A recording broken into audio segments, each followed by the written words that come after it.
ஒரே ஒரு 5 லிட்டர் இதய மந்த்ரா கடல் எண்ணெய் பேக் ஒரு மாசம் முழுசுக்கும் அத்தனை சமையல் முடிச்சு விடலாம். இதய மந்த்ரா.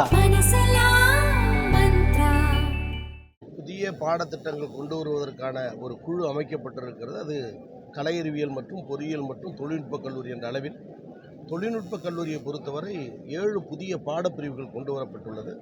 கடந்த ஆண்டை விட மாணவர் சேர்க்கை அதிகரிக்கப்பட்டுள்ளது. 64 கல்லூரிகள் ஷிஃப்ட் 2 நடைமுறைப்படுத்தப்பட்டுள்ளது.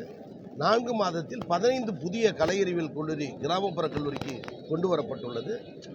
சுதந்திரம் பெற்ற காலத்திலிருந்து 4 மாதத்திற்கு முன்பு வரை மொத்த கல்லூரிகள் அரசு கல்லூரி 165, 4 மாதத்தில் 15, மொத்த கல்லூரி 180. எனவே ஒரு 4 மாதத்திலேயே உயர்கல்வி ஒரு இமாலய சாதனையை மாணவர் சேர்க்கைக்கு முதலமைச்சர் வித்துட்டு இருக்கிறார். அந்த பணி தொடரும். குறைநிறைகள் இருப்பின் அதையெல்லாம் களைந்து உயர்கல்வியை உயரத்தில் எடுத்துச் செல்வதற்கு முதலமைச்சர் அறிவுறுத்தியிருக்கிறார். அந்த பணி தொடரும். மானூர் கல்லூரியை தவிர திருநெல்வேலியில வேற எதுவும் அரசு கல்லூரி வர்றதுக்கு வாய்ப்புகள் இருக்குதா சார்? மானூர் கல்லூரியை தவிர திருநெல்வேலி மானூர் கல்லூரியை கிராமப்புற மாணவர்கள் படிக்க வேண்டும் என்பதற்காக முதலமைச்சர் எடுத்து புதிய கட்டடத்திற்கான நிதியும் ஒதுக்கப்பட்டு மின் இணைப்பு தரப்பட்டு இன்னும் கூடிய விரைவில் அது திறப்பு விழா நடத்துவதற்கான சாத்தியக்கூறுகள் உருவாக்கப்பட்டுள்ளது. மாண்புமிகு அமைச்சரும் ஆட்சித்தலைவரும் இன்றைக்கு அந்த கல்லூரி காலையில் சென்று ஆய்வு செய்துவிட்டு மாவட்ட பொறுப்பு அமைச்சரோடு வந்திருக்கிறோம். கூடுதல் மாணவர் கல்லூரி சேர்க்கைக்கு கல்லூரிகள் கோரப்பட்டுள்ளது. முதலமைச்சர் எடுத்துச் சொல்லி மாண்புமிகு பொறுப்பு அமைச்சர் தேவைக்கேற்ப கல்லூரி பொறியியல் சேர்க்கை வந்து கலந்த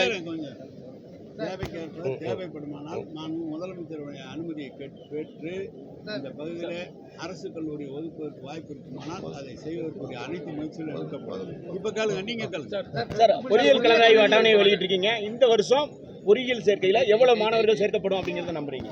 கடந்த ஆண்டை விட இந்த ஆண்டு கூடுதலாக ஒரு 15% மாணவர்கள் கூடுதல் சேர்க்கைக்கு வழிவகை காணப்பட்டுள்ளது. காரணம் 3 லட்சத்துக்கு மேற்பட்ட மனுக்கள் வரப்பெற்றிருப்பது இதற்கு ஆதாரம். கடந்த ஆண்டுகளில் 2 லட்சத்தை தாண்டவில்லை. புதிய பாடப்பிரிவு முதலமைச்சர் காட்டுகிற உற்சாகம். அதைவிட முதலமைச்சர் நான் முதல்வன் திட்டத்திலும் புதுமை பெண் திட்டத்திலும் தமிழ் புதுமை திட்டத்திலும் 7.5 கிராமப்புற மாணவர்கள் ஊக்கத்தொகை வழங்குகிற அந்த வீதாச்சாரத்தை பார்க்கும்போது 1000 மாணவர்கள் படித்தால் 800 பேர் அரசின் நலத்திட்டங்கள் பெறுகிற மாணவராக இருப்பதே இவ்வளவு மாணவர் எண்ணிக்கை உயர்வுக்கான காரணம். நன்றி.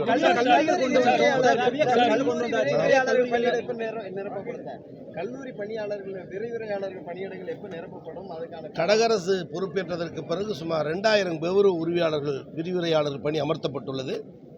இன்னும் ஒரு 10 தினங்களுக்குள்ளாக 1300 பேருக்கான அரசாணை பிறப்பிக்கப்பட்டு முதல்கட்டம் 400, அதை தொடர்ந்து 500 என்ற அளவில் கௌரவ விரிவுரையாளர் பணி தேர்வு செய்யப்படும் தொடர்ந்து கொண்டிருக்கிறது.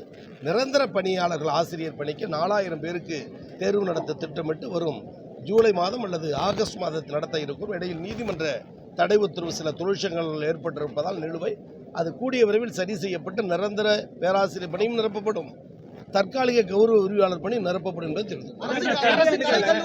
தகவல் எதுவும் இல்லை. முறையாக இடஒதுக்கீட்டை பின்பற்றி உயர்ந்த இடத்தில் முதலமைச்சர் சென்றிருக்கிறார்.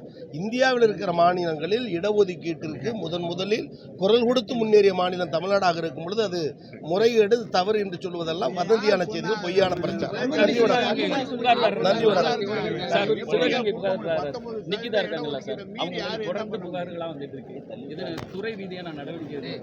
துறை ரீதியான நடவடிக்கை கோப்புகள் அனுப்பப்பட்டது. விரைவில் நடவடிக்கை.